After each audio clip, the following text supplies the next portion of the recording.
Well, hello there, and welcome to another episode of Scouting 5, recapping scouting news from around the world for the week of Monday, May 2nd, 2022.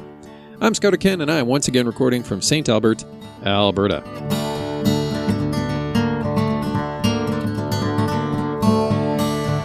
So, some good news out of the UK, the Scout Association in the UK.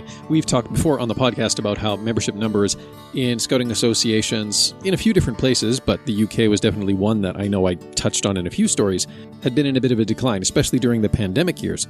However, according to the BBC, they are apparently experiencing a bit of a membership surge all of a sudden. So, quoting the BBC Breakfast via a video posted on YouTube by one Andy Shepherd. BBC Breakfast's Helen Mulroy reported from the Flitwick Scout Group in Bedfordshire, talking about a 16% increase in membership in the Scouts over the last 12 months. Helen, for her part, also enjoyed the activities being undertaken by the Squirrel Scouts, Beaver Scouts, Cub Scouts, and Scouts, and also talked about the way that Scout groups have bounced back after the COVID pandemic.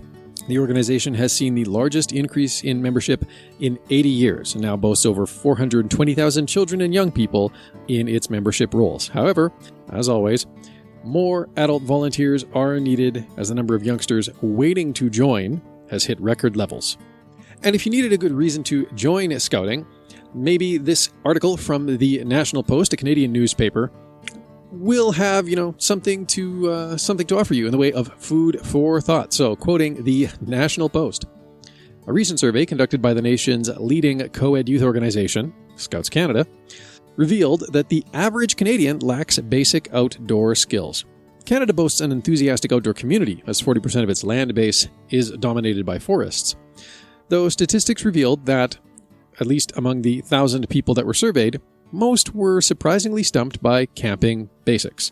From accidental tent burning with hot lanterns to flood-related issues due to rain-filled tents, the majority of respondents, 39%, who were asked to rate their own level of camping competence confessed that their skills are poor at best, if not outright dangerous. Only 36.3% of Canadians rated themselves as okay. A key finding showed that 23.2% of Canadians would do the wrong thing should they encounter a black bear in the woods. 8.6% said they would run, 5.6% said they would play Metallica on iPhone and live stream, 5.5% would stare directly into their eyes to scare them, and 3.2% would attack first. 14.9% simply stated they would not know what to do. The correct thing to do, according to experts, is to slowly back away while keeping the bear in sight and wait for it to leave. And when asked which flora from a list of wild plants were safe to eat, a staggering 46.7% concerningly admitted that they had no idea. 26.4% went as far as to misidentify wild plants such as winterberry and buckthorn as safe to eat, when in fact they are poisonous or toxic. Fortunately, we do have a bit of crime news to report. This one's a little bit different. Quoting the New York Post, a Florida woman was arrested Wednesday for allegedly pocketing more than $10,000 from a fund created to pay for a Boy Scouts trip to Europe. Robin DeRushy was working as a district committee member for a scout troop in Cocoa, Florida, when in January 2022 she was entrusted to deposit $10,385 in checks from donors into an account for the trip. According to a probable cause affidavit attained by the Post, DeRushy commingled the Boy Scouts money with personal funds and made personal purchases. Brevard County Sheriff's Office spokesperson Deputy Todd Goodyear said that DeRushy believed that because the donation checks had been written in her name, the money intended for the Scouts trip belonged to her. DeRushy allegedly used the cash intended for the trip to take a cruise, pay for passports, and cover her mother's credit card expenses. When the trip was cancelled due to COVID and the donors asked for her to return the money, DeRushy allegedly refused to give it back. A complaint was filed on April 26th, leading to her arrest a week later on a charge of grand theft of $10,000 or more, a third-degree felony.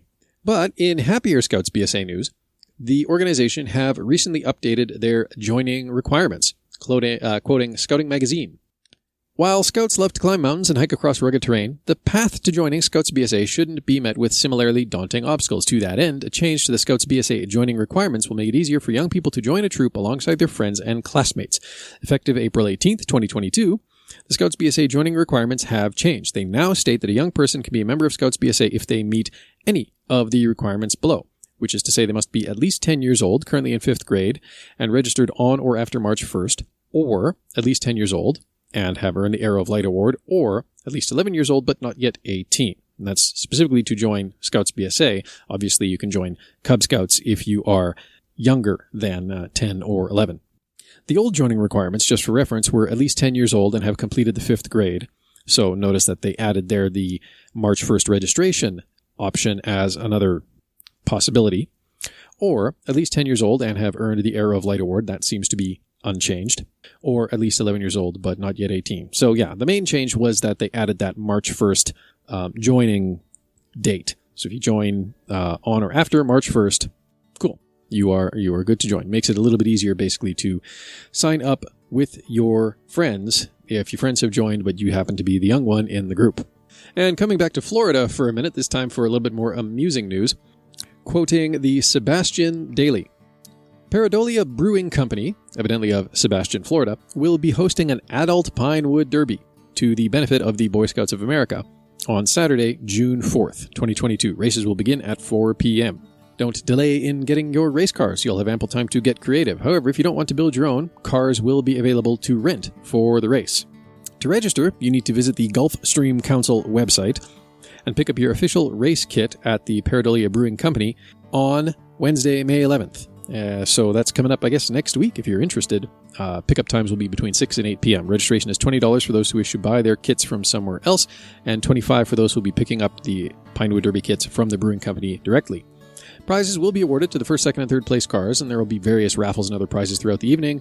You must, of course, be of legal drinking age in Florida to participate, and all registrations include one complimentary beverage from the brewing company. There are also some sponsorship opportunities. If you're interested in sponsoring the event, do click on through to the Sebastian Daily article linked in the show notes. And finally, one more story out of the U.S., this one coming to us from the state of Massachusetts, quoting the Enterprise Falmouth.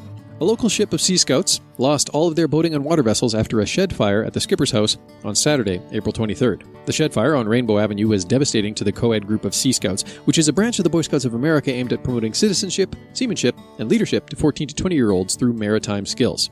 The group is called Sea Scouts Ship 40. A ship is what the Sea Scouts call their groups, similar to a troop in the Boy Scouts program. Their skipper, William LaRuffa, was hosting the ship's vessel in a shed at his home on Rainbow Avenue, which is largely known around town as the Falmouth Christmas House for its extravagant light displays that are synced to music.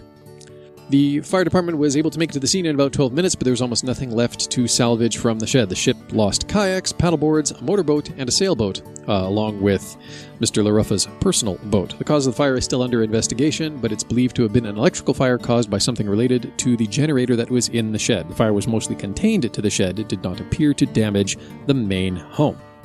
With an estimated $175,000 worth of damage and losses, the Sea Scouts are gearing up fundraising efforts to start saving up for new vessels. There are already 2 car washes on the calendar, set to take place from 10 a.m. to 2 p.m. on Saturday, June 11th, and then again on Saturday, July 9th, at the Marie and McDonald Insurance Agency parking lot in Falmouth. There will be more fundraising efforts in the works, but the overarching hope is that the community will be able to assist the Sea Scouts in the same way that the Sea Scouts have traditionally assisted the community through their service and volunteerism. And that is all the news I have for you this week. So thank you again for listening, and until next time, be prepared.